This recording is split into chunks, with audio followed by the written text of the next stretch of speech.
Element 25, manganese. A hidden metal that quietly powers the world around us. Manganese is an element of strength.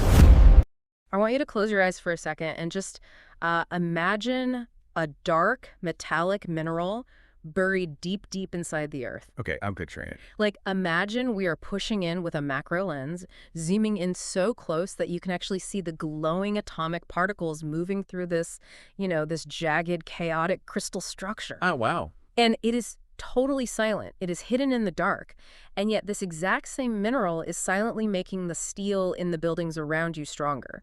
It is powering the modern batteries in your devices. Yeah, it's everywhere. It is even, right this very second, essential for your own physical body to function. It really is the ultimate hidden in plain sight story, like the absolute definition of an unsung hero of the modern world. Welcome to this deep dive. Today we are taking you on a journey to explore the mystery of element 25, which is manganese. We're going to look at how a relatively quiet element on the periodic table— One that most people haven't thought about since, like, high school chemistry. Exactly. How it quietly shapes modern civilization, biology, and even our understanding of Earth's ancient history. It's a fascinating ride because, when you think about the elements that get all the glory, you think of oxygen, carbon, gold, iron. Right, the big ones. Yeah. Manganese is definitely not the most famous element on the periodic table. But when you look closely at modern civilization, its influence is absolutely everywhere. So it's basically running the show from behind the scenes.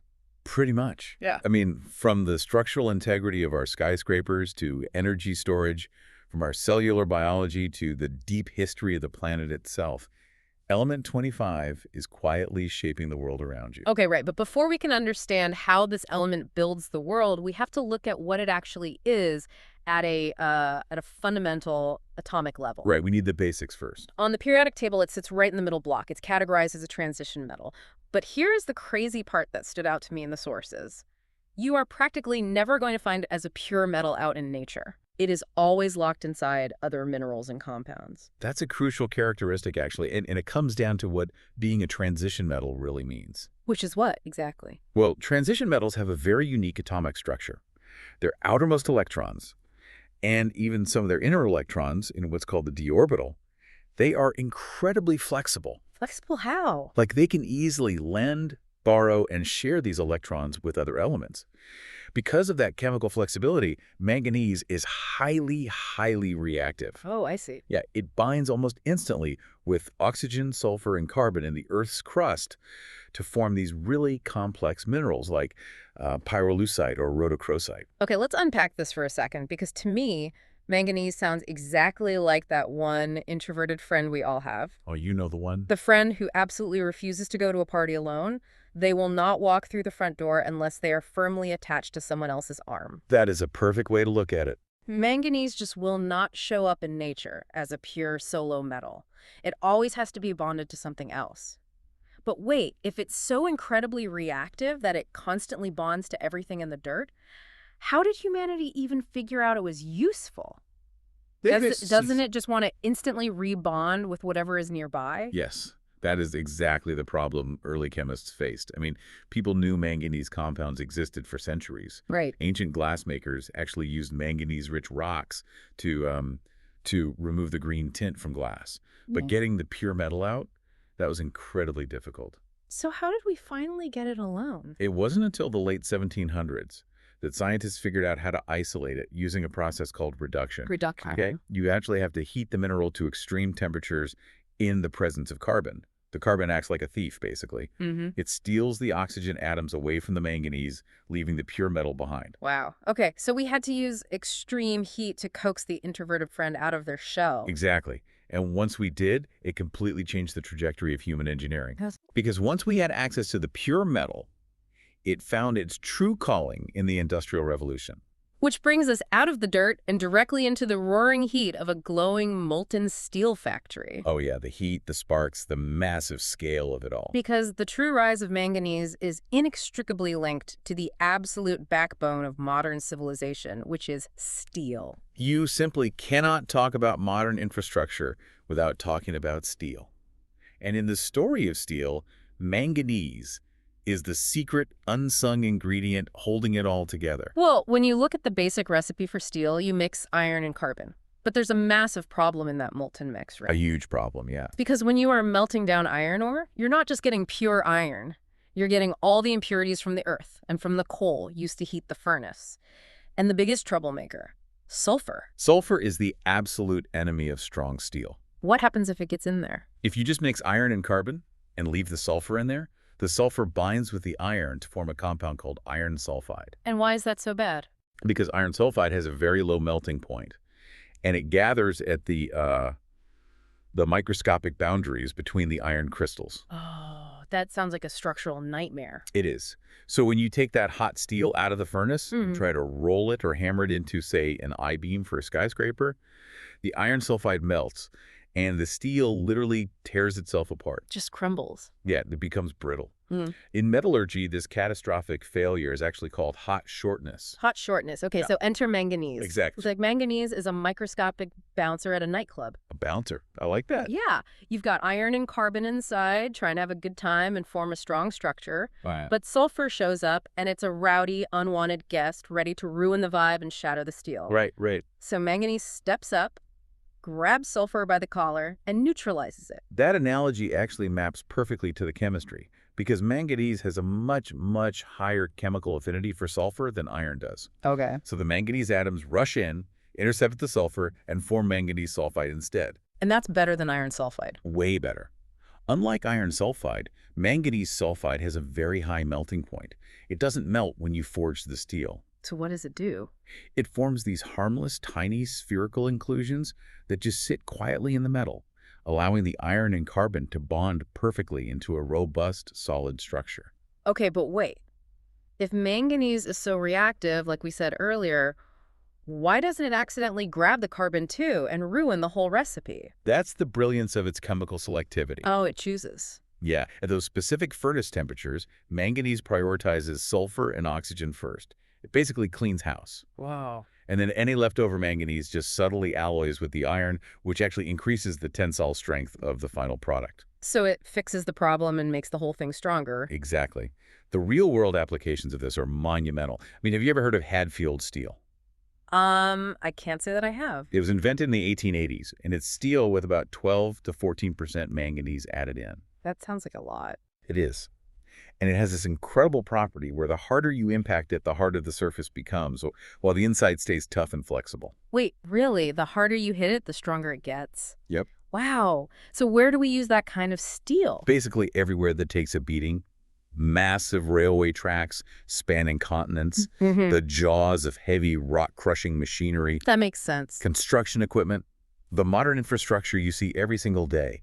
You know, the bridges you drive over, the skyscrapers you work in, they literally could not stand as they do without element 25, quietly doing its job as a chemical purifier and strengthener. That is just wild to me. It is mind-blowing that something entirely invisible to our daily lives is physically holding up our world. It really is. But we don't just use manganese for heavy industry anymore. If we fast forward to today, we go from massive steel I-beams to something that fits right in the palm of your hand. Oh yeah, the tech side of things. Right. How does this rugged, heavy industry metal fit into a sleek, modern electric vehicle battery? It's a massive shift in application, for sure. But it all comes back to that transition metal superpower we talked about earlier. The flexibility. Exactly. Yeah. In a battery, manganese isn't providing structural strength to a metal. It is managing the flow of energy. Specifically, we're talking about manganese dioxide here, right? Yes. Because when we zoom in microscopically inside a modern battery, we see this incredible visual of ions rapidly moving back and forth. Right, because a battery is basically just a controlled chemical reaction where electrons flow from one side to the other. Okay. To make that work efficiently, you need a material on one side, which is the cathode, that can safely catch and hold on to positively charged ions, like lithium ions, as the battery charges and discharges. And how does manganese do that? Because I'm picturing it grabbing onto things like it grabbed onto the sulfur and the steel, but that was permanent. Right. A battery has to be rechargeable. Spot on. It's a completely different mechanism here called intercalation. Intercalation. Yeah, think of the atomic structure of manganese dioxide like a microscopic sponge, Yeah. or like a high-rise parking garage. Oh, I like the parking garage image. Because of its unique crystal structure, there are physical gaps between the manganese and oxygen atoms. So lithium ions can smoothly slide right into those empty parking spaces when the battery is discharging and slide right back out when you plug the battery in to recharge. So it's not destroying or permanently altering the structure at all. Huh. It's just hosting the lithium ions temporarily? Right. And remember how transition metals are great at lending and borrowing electrons? Yeah, the Durbital thing. Exactly. As those positively charged lithium ions enter the parking garage, the manganese atoms easily shift their own electron states to keep the whole structure electrically balanced and stable. Wow, so it doesn't break down. Not at all. It just absorbs the chemical stress perfectly. So we are essentially using the exact same fundamental trick. It's incredible atomic flexibility, just for a totally different outcome. You got it. And this isn't just theory, by the way. Manganese dioxide has been the workhorse in standard alkaline batteries, like the AA batteries in your TV remote, for decades. Oh, it has. I had no idea. It has, but the global context is shifting rapidly now. The world is undergoing a massive transition toward cleaner energy. Right, EVs everywhere. Yeah, and we need better, cheaper, and safer energy storage systems. Because manganese is relatively abundant compared to other battery metals like cobalt, and because it provides excellent thermal stability. Meaning it's less likely to catch fire. Exactly. Because of all that, it has become a massive subject of interest for advanced EV batteries. So it's actively powering the green energy revolution. It builds our cities and it drives our cars. But, this journey takes a turn that I genuinely did not see coming in the source material. Oh, the biology side. Yes. If we zoom out from a futuristic EV battery and zoom all the way down into a microscopic human cell, there is an even more unexpected place you will find element 25. It's true. And it is right inside your own body. This is where the chemistry shifts from engineering to pure biology. The human body absolutely requires manganese to survive. Hold on, though. Because how can the exact same heavy metal used in steel foundries and EV batteries be floating around in my bloodstream? I know it sounds crazy, but it comes down to microscopic enzymes. Okay. Your body is basically a factory running millions of chemical reactions every second.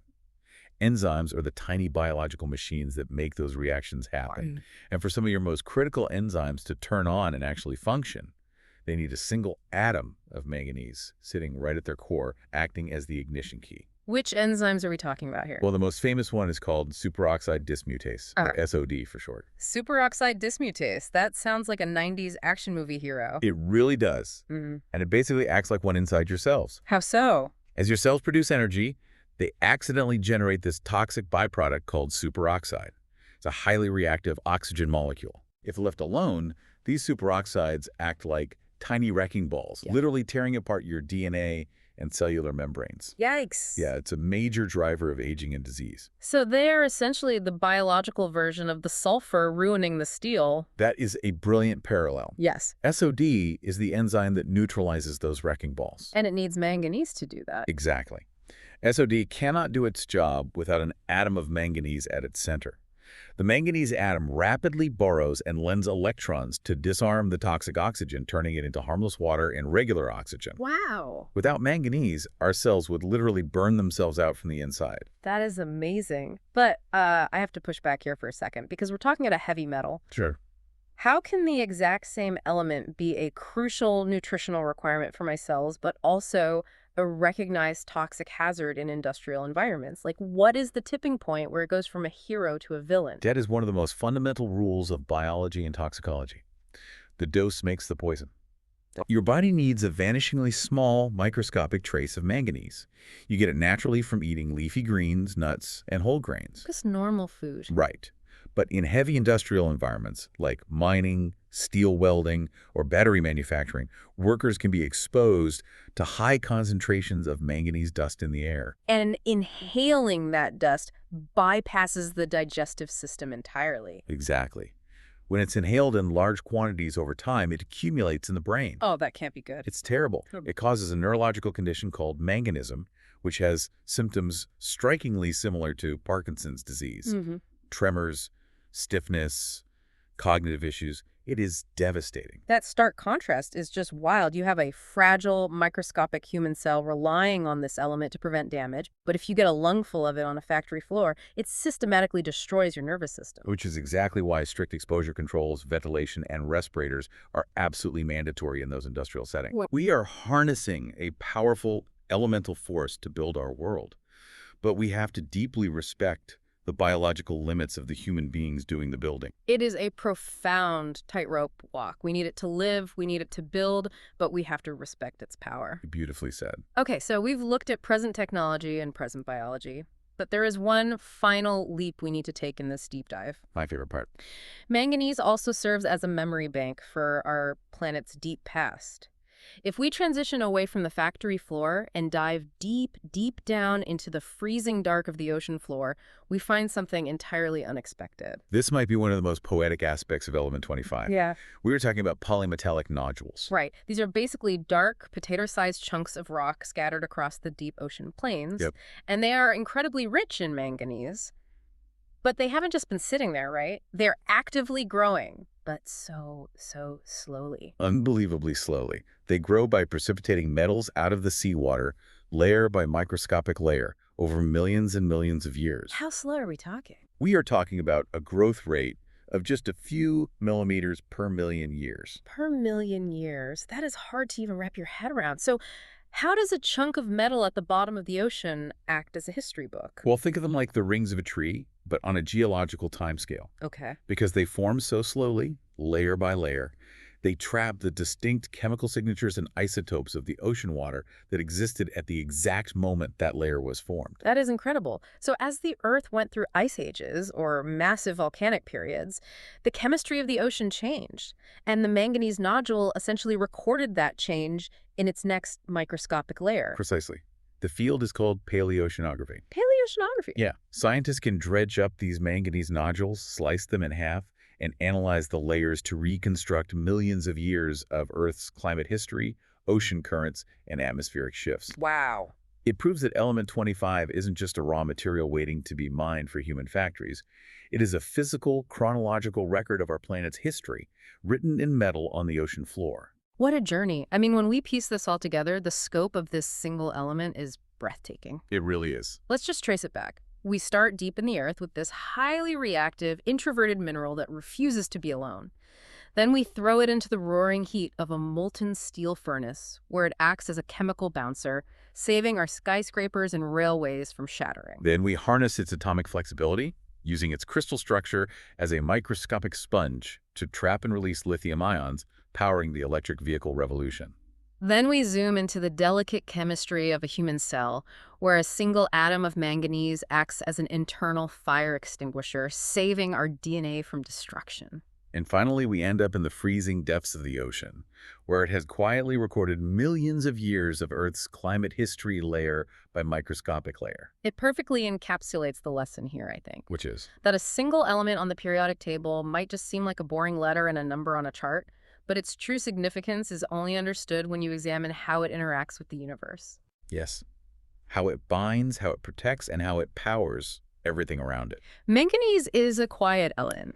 It doesn't get the gold or oxygen headlines, but its impact on the world around you is remarkably huge. It truly is the hidden architecture of our lives. Absolutely. If you found this journey through atomic number 25 as fascinating as we did, make sure to follow, like, and share this deep dive with a fellow science lover. Because this journey through the periodic table, it is far from over. Oh, there are plenty more hidden stories to uncover. Absolutely. Get ready, because next time we are diving into element 26. Iron. Yep. We are entering a world where a single metal literally changed the entire future of human civilization and shaped the destiny of empires. You will not want to miss it. It's going to be a good one. But before we go, I want to leave you with one final thought to ponder. We started this duck dive talking about how those ancient manganese deposits at the bottom of the ocean act as a time capsule, patiently recording Earth's climate over millions of years. Yep. If that is true, what kind of chemical footprint is our modern, manganese-dependent, battery-driven civilization leaving behind in the rocks right now for scientists to discover millions of years from today?